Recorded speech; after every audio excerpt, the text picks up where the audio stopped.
First இந்த recipe ready பண்ணுறதுக்காக 1 cup அளவுக்கு தேங்காய் எடுத்து குட்டி குட்டியாக கட் பண்ணி உள்ளே சேர்த்துக்கலாங்க. இந்த ப்ரௌன் கலராக இருக்குது இல்லைங்களா, அதெல்லாமே சீவி எடுத்துக்கலாம். இப்போ தண்ணி எதுவும் சேர்க்காமல் அரைச்சி எடுத்துக்கலாங்க.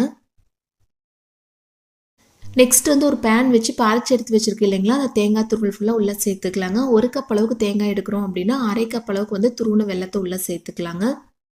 இப்போ மீடியம் ஃப்ளேமில் வச்சு இந்த மாதிரி நல்லா மிக்ஸ் பண்ணி விட்டுறலாங்க. இப்போ இதில் நல்லா வாசனையாக இருக்கிறக்காக கொஞ்சமாக வந்து ஏலக்காய் பவுடர் சேர்த்துக்கலாம். சேர்த்துட்டு ஒரு டைம் நல்லா இந்த மாதிரி கலந்து விட்டுறலாங்க. ரொம்ப நேரம் போட்டு கலந்து விட்டுட்டே இருந்தோம் அப்படின்னா ரொம்ப கெட்டியான மாதிரி ஆயிடும். அது அவ்வளோவா நல்லா இருக்காது. பாருங்கள், இந்த ஸ்டேஜில் நம்ம ஸ்டவ் ஆஃப் பண்ணி இப்போ கீழே எடுத்து வச்சிடலாம். இப்போ லைட்டாக கை பொறுக்கிற சூடாக இருக்கையில் இந்த மாதிரி சின்ன சின்ன உருண்டைகளை நம்ம ரெடி பண்ணி எடுத்துக்கலாங்க. பாருங்கள், எல்லாமே இந்த சைஸில் ரெடி பண்ணி எடுத்தாச்சுங்க.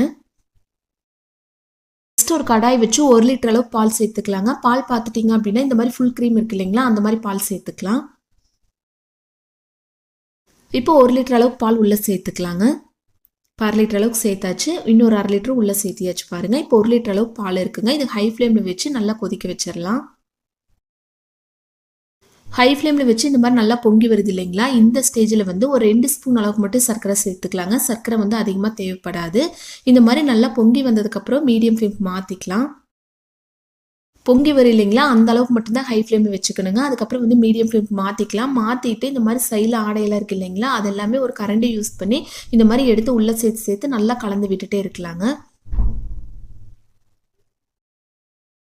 ஒரு 1/4 மணி நேரம் நல்லா கலந்து விட்டுட்டே இருந்தீங்க அப்படின்னா இந்த மாதிரி கெட்டி ஆயிருங்க. பாருங்கள், இன்னுமே கொஞ்சம் கெட்டி ஆகணும். இன்னுமே மீடியம் ஃப்ளேமில் வச்சு நல்லா கலந்து விட்டுட்டே இருக்கலாம். இந்த பதத்துக்கு வந்ததுக்கப்புறம் தான் நம்ம ஸ்டவ் ஆஃப் பண்ணணுங்க. ஸ்டவ் ஆஃப் பண்ணி இது வந்து ஒரு பிளேட்டுக்கு மாற்றிக்கலாம். இந்த மாதிரி ஒரு பிளேட்டுக்கு மாற்றி கை பொறுக்கிற சூடாக இருக்கையில் சப்பாத்தி மாவுலாம் ரெடி பண்ணுவோம் இல்லைங்களா, அந்த மாதிரி நல்லா பிசைஞ்சு எடுத்துக்கலாங்க.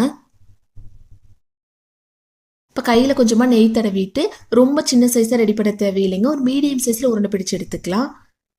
பாருங்கள், இந்த சைஸில் ரெடி பண்ணி எடுத்துகிட்டு உள்ளங்கையில் வச்சு லைட்டாக இந்த மாதிரி ப்ரெஸ் பண்ணி விட்டுறலாங்க. இப்போ நம்ம ஃபஸ்ட்டு ரெடி பண்ணி எடுத்து வச்சிருக்கோம் இல்லைங்களா, தேங்காய் துருவல் மண்டை வெல்லத்தை உருண்டை பிடிச்சி எடுத்து வச்சிருக்கோம் இல்லைங்களா, அது வந்து எடுத்து உள்ளே வச்சு இந்த மாதிரி ஃபுல்லாக க்ளோஸ் பண்ணி விட்டுறலாங்க. க்ளோஸ் பண்ணி விட்டு ஒரு டைம் லைட்டாக உருண்டை பிடிச்சி எடுத்துக்கலாம். அவ்வளோதான். பாருங்கள், இந்த மாதிரி மீதி இருக்கிற எல்லாமே ரெடி பண்ணி எடுத்துக்கலாம். அவ்வளோதான். பாருங்கள், சூப்பராக ரெடி ஆயிடுச்சு. மீதி இருக்கிற எல்லாமே இந்த மாதிரி ரெடி பண்ணி எடுத்தாச்சு. கண்டிப்பாக எல்லாருமே ட்ரை பண்ணி பாருங்கள். டேஸ்ட் ரொம்ப அட்டகாசமாக இருக்கும். இதை கட் பண்ணி கூட உங்ககிட்ட காமிக்கிறேன் பாருங்கள். பால்கோவா வந்து எப்பவுமே ஒரே மாதிரி செஞ்சு சாப்பிட்றதுக்கு கண்டிப்பாக இந்த மெத்தடில் ட்ரை பண்ணி பாருங்கள். செய்கிறது ரொம்ப ரொம்ப ஈஸி தான். ட்ரை பண்ணி பார்த்து எப்படி இருந்துச்சுன்னு சொல்லுங்கள். இந்த வீடியோ யூஸ்ஃபுல்லாக இருக்குன்னு நினச்சிங்க அப்படின்னா லைக் பண்ணுங்கள், ஷேர் பண்ணுங்கள். நம்ம சேனல் ஃபஸ்ட் டைம் வந்தீங்க அப்படின்னா சப்ஸ்கிரைப் பண்ணிடுங்க. தேங்க்யூ.